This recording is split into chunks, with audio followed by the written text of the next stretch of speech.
Hey, thank you for tuning in to Instrumental Intel. I am your host, music producer, Chick with Beats, and I'm glad that you've joined me today. I got another show that I'm excited to be bringing to you. Of course, it's got beats produced by me for your inspiration. It's got a little bit of music industry news, and later my special guest, Shaan, will be joining me. We're going to talk a little bit about everything, building soundscapes, the musical journey, just so many things. So yeah, definitely excited to be bringing this episode to you. So before I go ahead and drop that first beat, I got to give a shout out to my home station, Grander Radio out of Grand Rapids, Michigan. And with that, let's go.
back with the Music Biz Brief. First up, Spotify Wrapped 2024 left some users feeling pretty dissatisfied, questioning its accuracy and design, while wondering if AI played a role. Spotify claims that generative AI wasn't used for Wrapped's results or visuals, emphasizing the experience is based solely on users' listening history. However, users on social media noted the absence of features like top genres, albums, and SoundTown.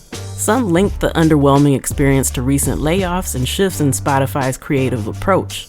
Despite the feedback, Spotify says it's committed to evolving Wrapped to meet fan expectations, but it's quite obvious that they fell short. And to be honest, I'm not really buying the AI wasn't involved in that. Not to mention the little podcast feature they added afterwards, but hey, that's what they say, so we'll have to see what happens next year.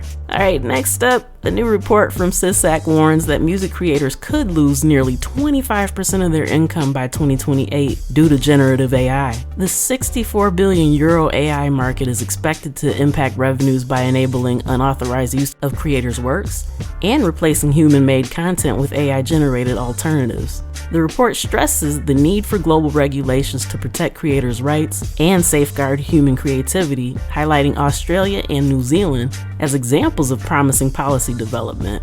Urgent action is needed to prevent AI from undermining artists' livelihoods.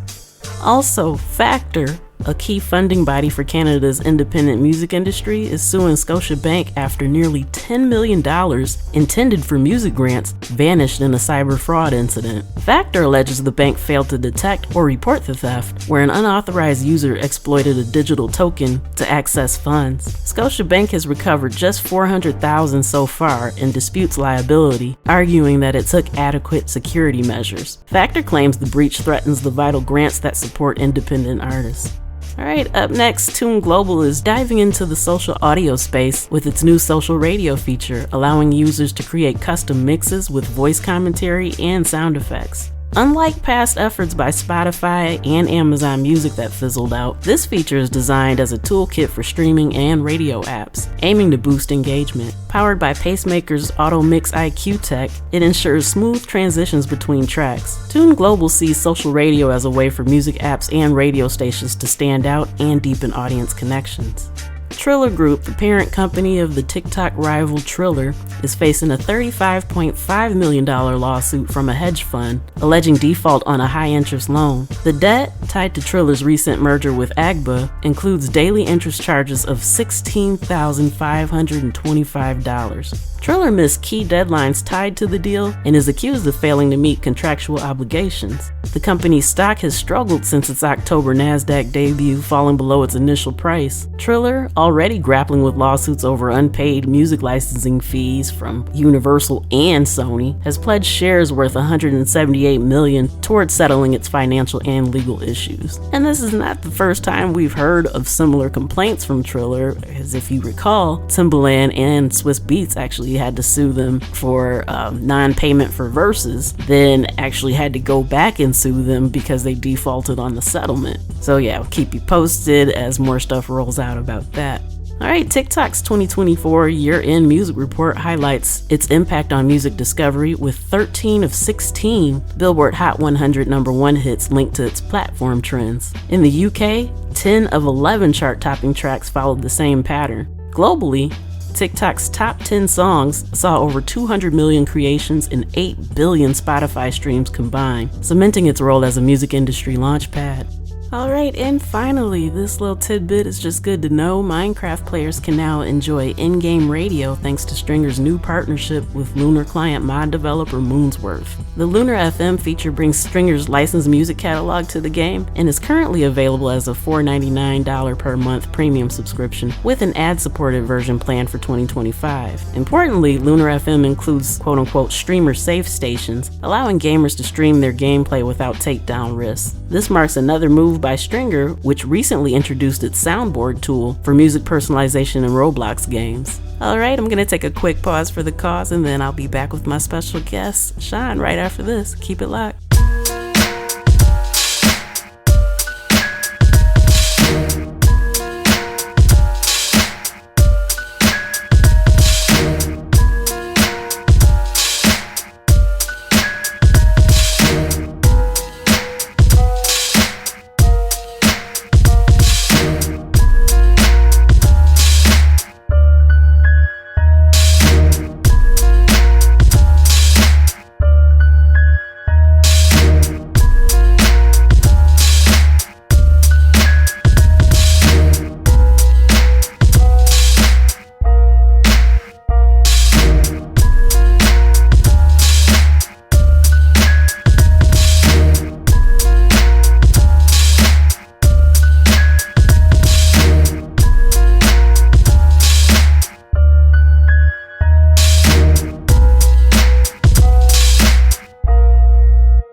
I'm a chick with beats, multi-genre music producer, and strategist to indie artists and labels. Visit achickwithbeats.com for resources for artists and instrumentals in various genres available for songs, vlogs, blogs, podcasts, themes, TV, film, commercials, and more.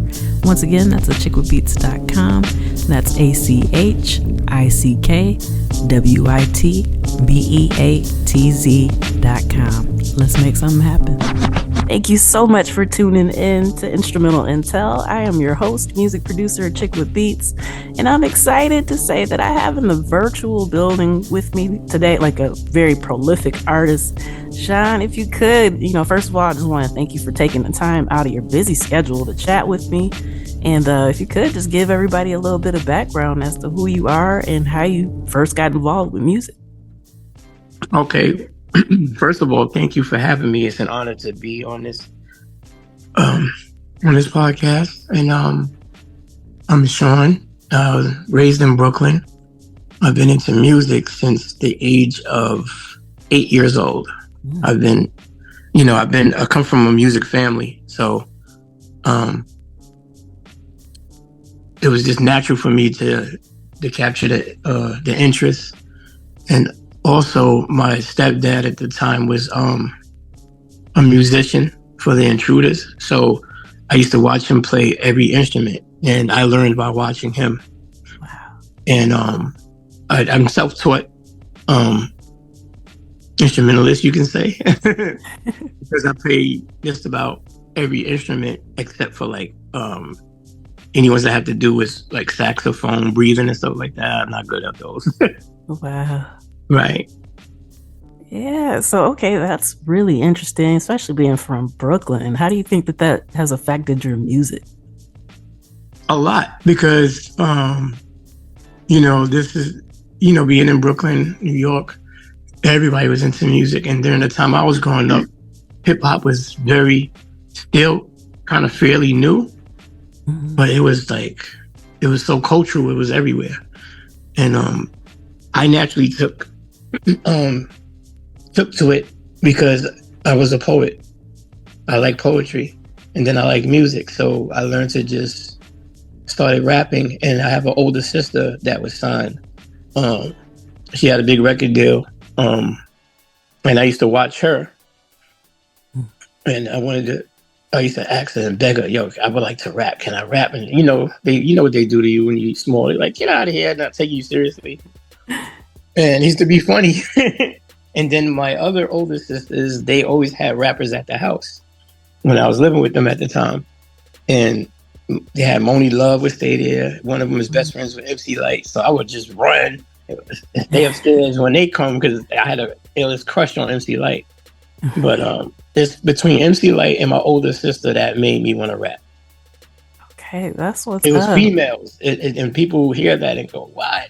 Yeah, that's very rare. Like typically when I ask the question, men don't ever, sometimes they might get mentioned, but that's but really... it was because of my sister and MC. Like I picked up a pen and wanted to take rap seriously. That's what's up. Who are some of your other influences? My other influences was a good friend of mine, Big L. I'm pretty sure you heard of him. Yeah, Big Legend. L, Nas. Oh my God. It's so many. Yeah. Most people say Tupac and Biggie, but I was influenced before they came. Right. Right. LL, Master Ace, he's married to my cousin. So I was just surrounded, like everybody was doing something, with music. Well, you said you came up around it and you meant that. I mean, you named some big legendary people. So yes. Yeah. So okay. Shout out to Master Ace. It's his birthday today, so I gotta post him. Well, shout out. Yeah. Yeah. Yeah. So okay, you talked about how you started. You like poetry, and then you started rapping. What was it like when you, I guess, recorded your first song? How did that feel for you? I was so hyper when I did it. Right. I used to DJ. Right, I did all my junior high school parties and high school parties. Right, wow. Where we used to DJ, and I didn't know how to make beats yet. So what I would do, I would take all the instrumentals on the record one side used to have, the song, and then they had the instrumental on the side. Yeah. I recorded my first demo in my house using other people's beats. And then I came up with my own creative songs. And to hear myself was like, what? I did a song, and you put it on tape. Like, all your friends here, they're like, what? They hyping you up. Yeah. It started from there. And then when other DJs in Harlem would do mixtapes, they would ask me to rap on them. And that's when I was like, oh yeah, they asking me, I must have something, so I just started rapping, and all the way through college I was doing it. And I just did it, and here we are. Hey, wow. Well, that's incredible. And I remember exactly what you're talking about with the instrumentals. That's part of the reason why most of my CD collection, I would buy full CDs, but if there was, you remember like those maxi singles, to where you would have the acapella, and the instrumental. Yep. Yeah. So many, just because of that. And yeah, at the time I had no idea that I was going to be a producer, but that was really a reason why. Like, I liked it and kind of imagine what I could do on it. But yeah, right. I feel you there. Yep. You start listening to things and hearing ideas, and you're like, oh, if I know how to make beats, I would have tried this. Right. Right. And I think studying like that kind of showed me what the structure was. Like noticing the hook might have a little something extra in the background, or but yeah. So okay. Yeah, that was an incredible era. Well, yeah, it was. Yeah. So, okay. So from that point to releasing your first project, can you kind of walk us through that and how you got started with that? Wow. I had my first project I did was an album called The Encyclopedia in 1993. I did a full album, and I made some beats off the small, I don't know if you remember the Ross beat machine, the Dr. Rhythm. Yeah. Oh my God. I made beats on that. Most of it was samples. I did an Encyclopedia. It was 8 songs. And once I got feedback from there, I knew I really wanted to do it seriously. So even with everything else I was doing, I always wanted to do the music. And at that time, I was okay. So my first record deal, I was offered a deal at Priority Records. I was the only person from New York or even the East Coast to almost be signed with them. Wow. Yeah.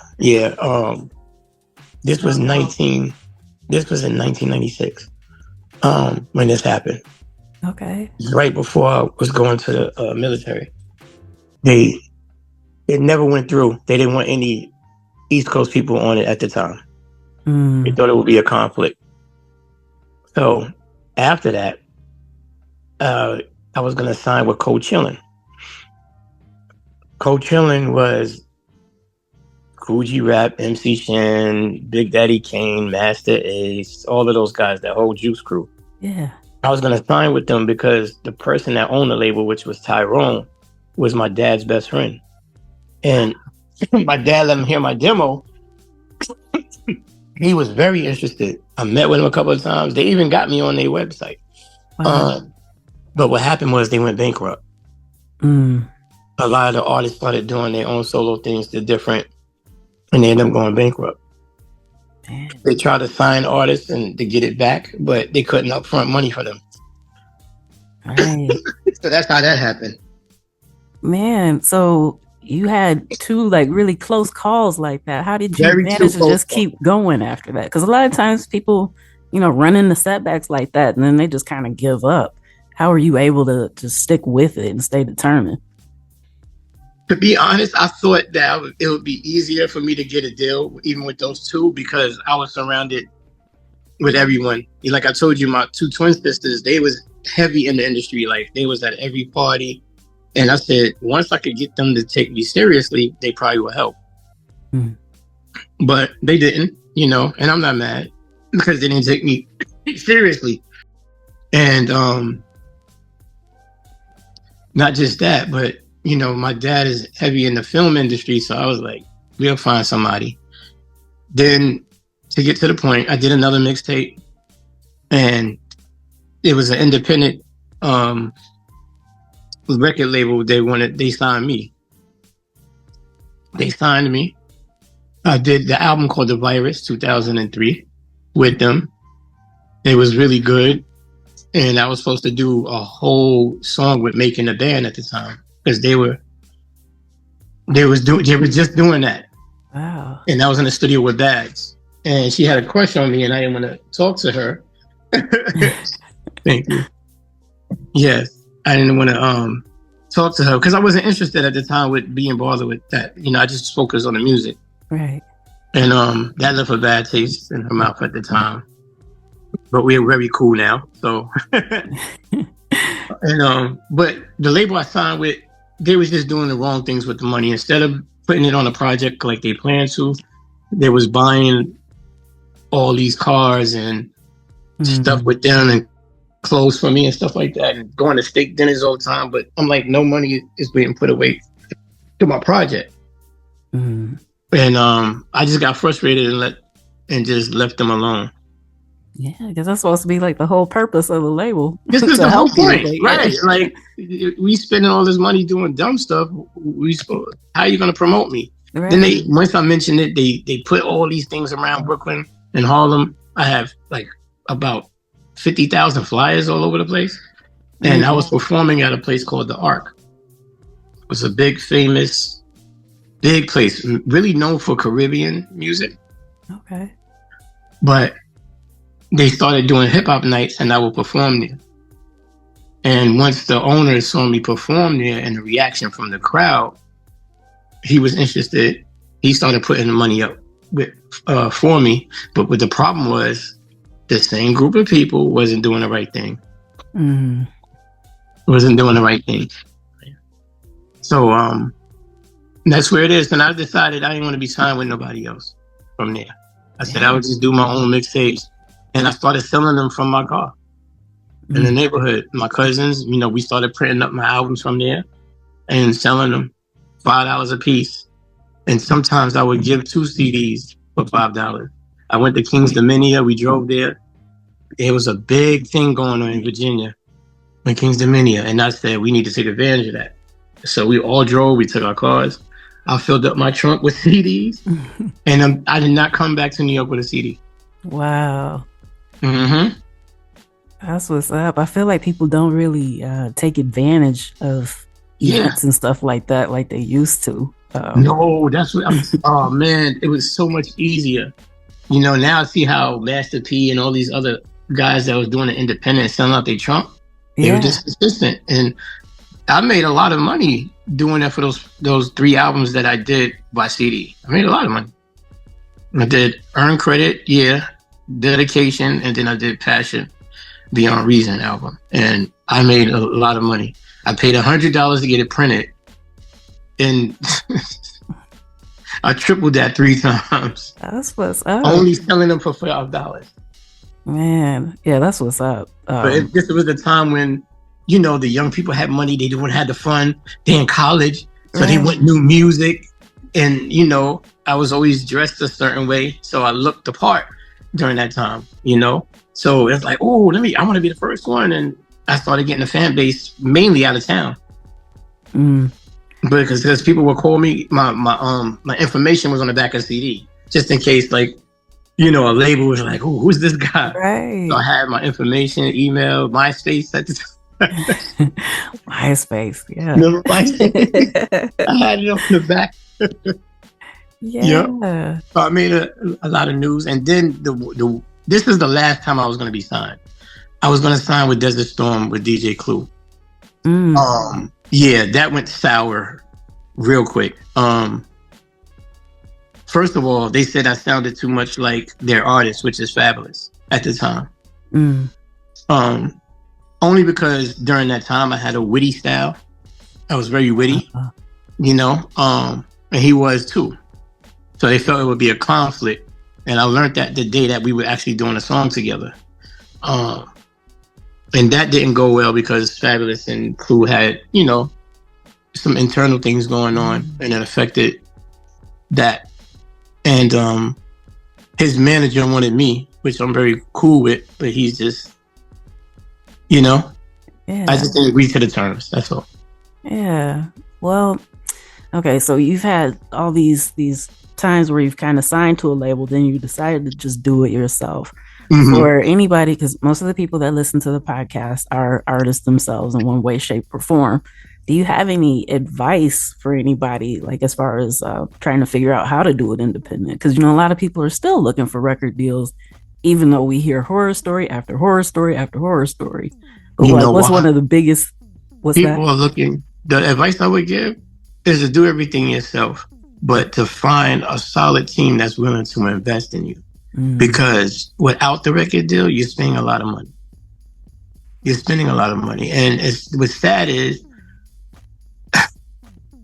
if you don't have at least $50,000 to push your music, it's not going anywhere. And it's like, how do I get $50,000, right? As an independent artist, and I don't have nobody backing me. So you put out all these little projects and you become an influencer and put out a lot of content and build up fans.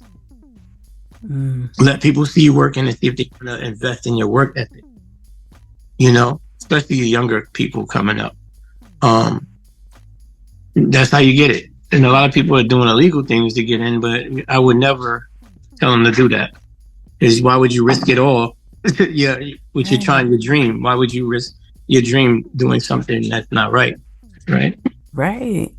Yeah, I mean, we just saw. I have to be honest. Yes, I have to be honest about the game. It's set up for people to want deals again, because too many independent artists found ways to make money without labels. So they don't like it. This is why streaming is basically a waste of time, but it's the only easy way for you to get your music out. So it's a gift and a curse. Right. Yeah, because it's very obvious the major labels are trying to squeeze out independence. Oh, yeah. They don't like it. That's the reason why they started the streaming. Yep. Absolutely. Come on, you know, you get half a penny for a stream. If that, it depends on the platform. That's right. I was about to say that. Isn't that crazy? It's insane. Calculate half a penny because AI does it for them. Right. And that's bananas to me. Yeah, and you got to hit that certain threshold to even get that. To even get it. Yeah. Yep. So, yeah. So it's like... it's frustrating. Very frustrating. Well, okay, so, you know, we talked a little bit about the business side. How about for the creative side? Like when you get ready to either make beats or write or whatever it is that you're doing, what's a part of your creative process? My creative process is usually the mood I'm in. If I'm not doing nothing at the time and I'm in a happy mood, I'll make a happy beat. I'll make something, you know, my beats are designed according to my mood.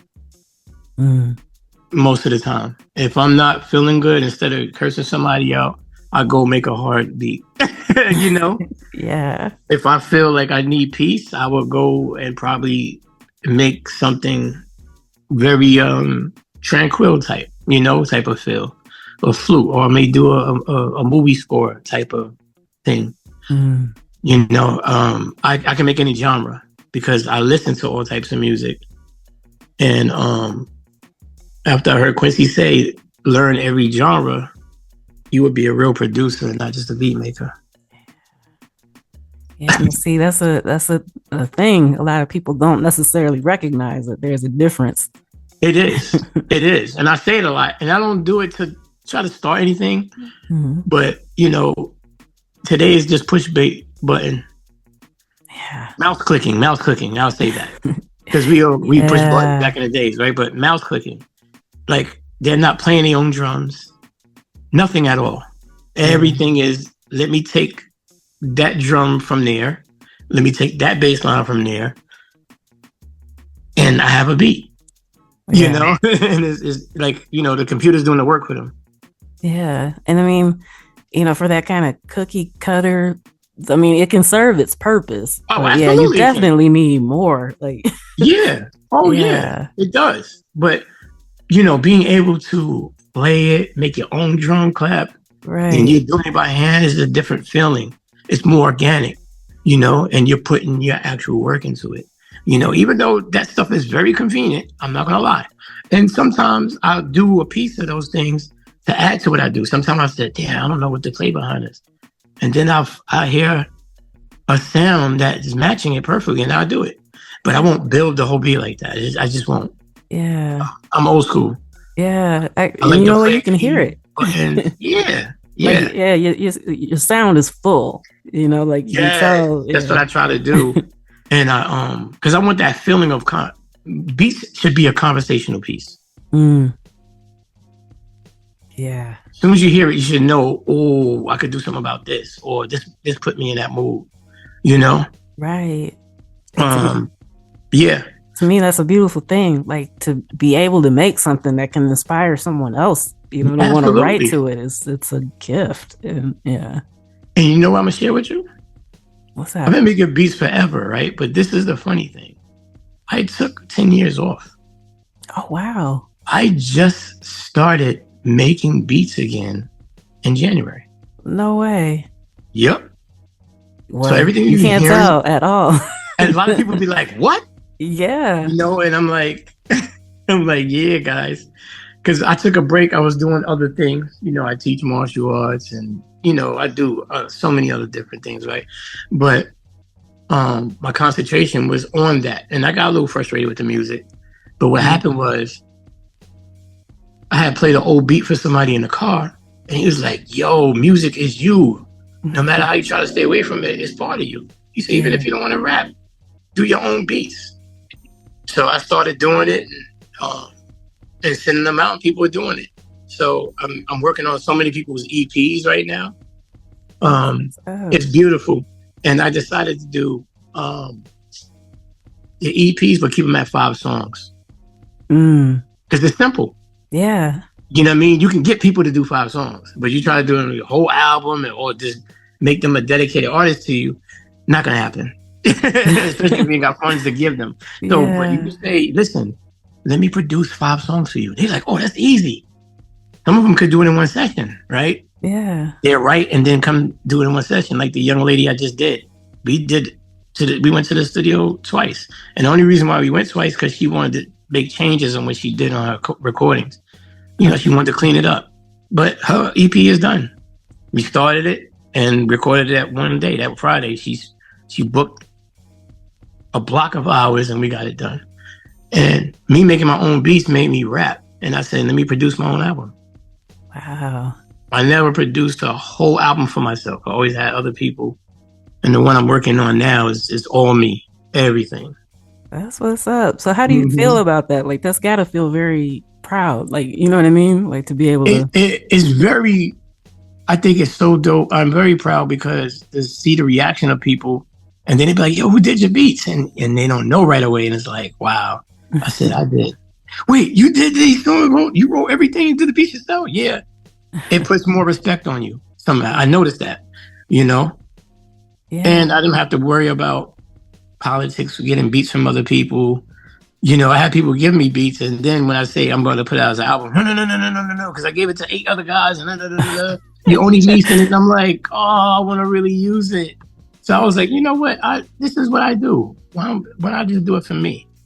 Yeah. I never really wanted to do my own beats for an album early on because I know I have a certain sound, and I didn't want it to be too repetitive. That's what I was afraid of. But I was like, I gotta play anything, so just go by the theme. Sometimes I create titles, right? Before I do the song.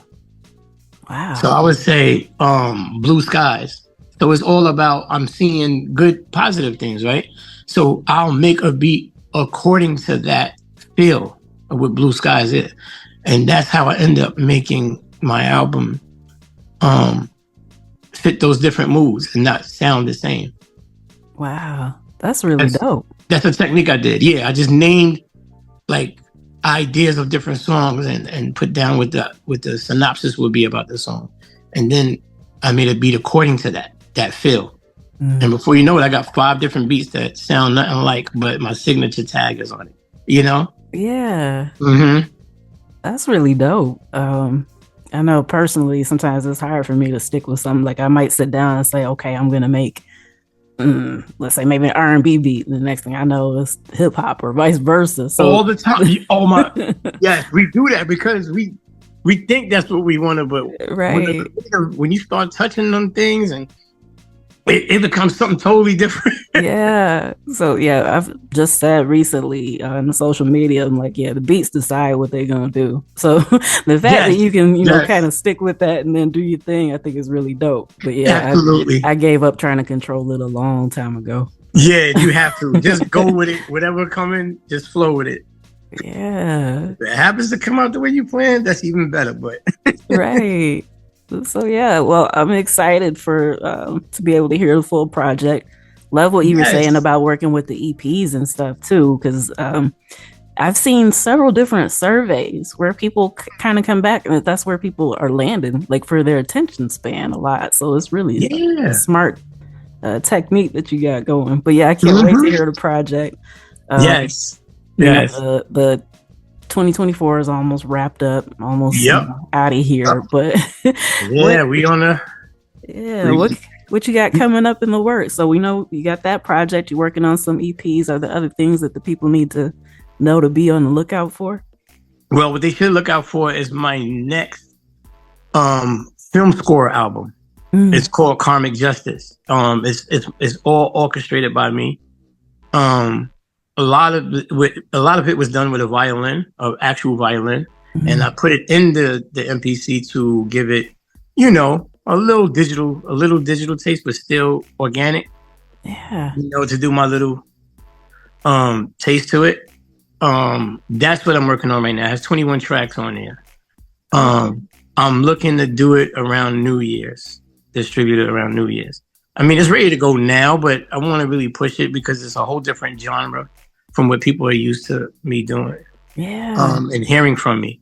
But it's just like my favorite film score guy is Hans Zimmer. You heard of Hans Zimmer? Yes.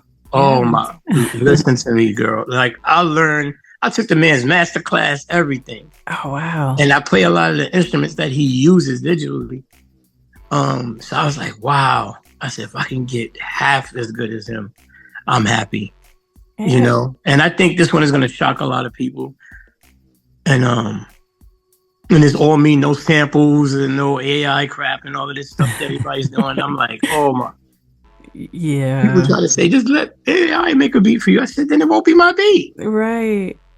And it sounds like AI made the beat. It does. Yo, you can tell, you can honestly tell when AI made something because it just has that weird sonic sound to it. Yeah. It sounds robotic. Yeah. Because I know people were really, kind of scared. Like once it started getting attention, like, oh no, now they're gonna start using AI beats and they're gonna start paying producers. And then when I tried, I wanted to hear what one of those best ones out there, and I was like, yeah, everybody, I think our jobs are safe. So, like, if you actually making good beats, there's no AI can't substitute that at all. They can't. No, they can't. That's the thing. It's limited still, and that's a good thing for real creators, Yes. And musicians. Yeah. Absolutely. So yeah, man, I feel like this. Maybe you give me some beats. I'll spit over them. You what? We need to talk. Let's get some beats from you. I was checking your page out. You fire. Oh, thank you. That's why I started following you. I was like, what? Let me find out. I would lace your beats. I appreciate that. Absolutely. So yeah, 30 minutes just flew by so quick. So I'm hoping that this is just the first of many and then I get to have you back on. But before we actually close it out, I want to make sure that everybody knows exactly where they can follow you, where they can find your music, all that good stuff. Also, if you want any shout outs, you can do that now at this time too. Oh, thank you. Well, first of all, shout out to you for having me. It's an honor to be on here. Anytime somebody wants to interview me and learn about me and put me on a platform, I'm super grateful. And also I'm more grateful because I'm actually a fan of your work and been listening to all your recordings. So I'm kind of up to par with what's going on with you. I may not have said anything, but I'll say it now. So thank you, and you're dope. I just wanted to tell everybody to keep doing what they do. Be themselves doing it all the time. don't sacrifice you for anything. Shout out to Hilltop Coalition. Shout out to the best manager I've ever had and will only have, Tony Styles. That's my heart. She has my back and has done a great amount of work in a short amount of time and has took me to another level already. So I have to recognize that. And all the fans and anyone who has helped me.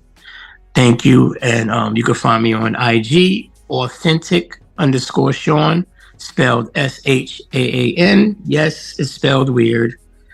It's spelled different. It's unique. I love it now. When I was a kid, I didn't. Yeah, so just hit me on IG, authentic_Shaan. And you can look up Tony Styles, my manager. It's TONI_Styles, spelled exactly how it sounds. STYLES. That's what's up. So yeah, thank you. Really appreciate you coming on, sharing your story and your experience. I firmly believe that as independent artists and stuff, we can learn from each other just by sharing those. So yeah, I want to thank you for dropping those gems. And yes. Yeah, like I said, I do hope that we can do this again sometime soon. Absolutely. Absolutely. I'm more than willing. All right, and that's a wrap for this episode of Instrumental Intel. I've been your host, music producer, Chick with Beats. Once again, I want to thank you for tuning in. I want to thank my special guest, Shaan, for coming through to share all his information and wisdom and his story. I'd also like to thank my home station, Grander Radio, out of Grand Rapids, Michigan. And I'm already excited to be coming back to you next week with more goodness. All right, you know where to find me. Till next time, tune in, tell a friend. I'll see you then. Peace.